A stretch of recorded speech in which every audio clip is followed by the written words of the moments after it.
has identified a case of coronavirus in Washington State, the Wuhan. Are there words about a pandemic at this point? No, we're not at all, and we have it totally under control.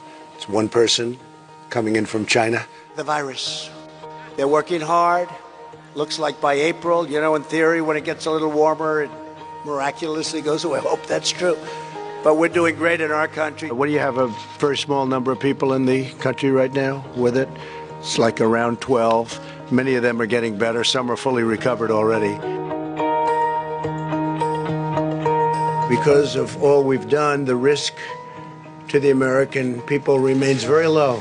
We've had tremendous success beyond what people would have thought. So far, we have lost nobody to coronavirus in the United States. Nobody. And it doesn't mean we won't, and we are totally prepared. Our country is prepared for any circumstance. We hope it's not going to be a major circumstance. It'll be a smaller circumstance, but whatever the circumstance is, we're prepared. You can't be a politician and shake hands. People come out, when I leave, I'll be shaking hands with people. They want to shake your hand. They want to say hello. They want to hug you. They want to kiss you. I don't care. It doesn't, you have to do that. I think we're doing a really good job in this country at keeping it down. We've really been very vigilant. This is the most aggressive and comprehensive effort to confront a foreign virus in modern history.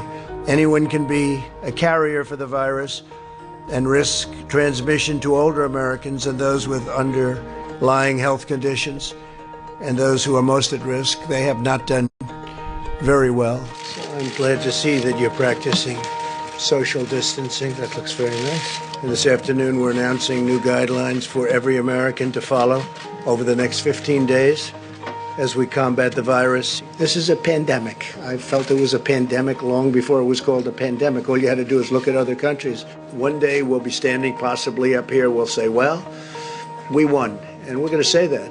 Sure as you're sitting there, we're going to say that. I view it as in a sense, a wartime president. I mean, that's what we're fighting. What do you say to Americans who are watching you right now who are scared? I say that you're a terrible reporter. That's what I say. The American people are looking for answers, and they're looking for hope. America will again and soon be open for business. We cannot let the cure be worse than the problem itself. We're not going to let the cure be worse than the problem.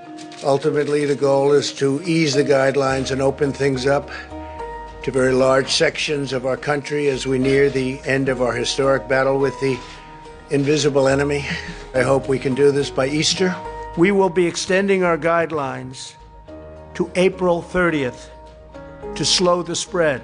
When you hear that 2.2 million people could have died if we didn't go through all of this, and now the number will be, a much lower number. This could be a hell of a bad 2 weeks. This is going to be a very bad 2 and maybe even 3 weeks. This is going to be 3 weeks like we haven't seen before.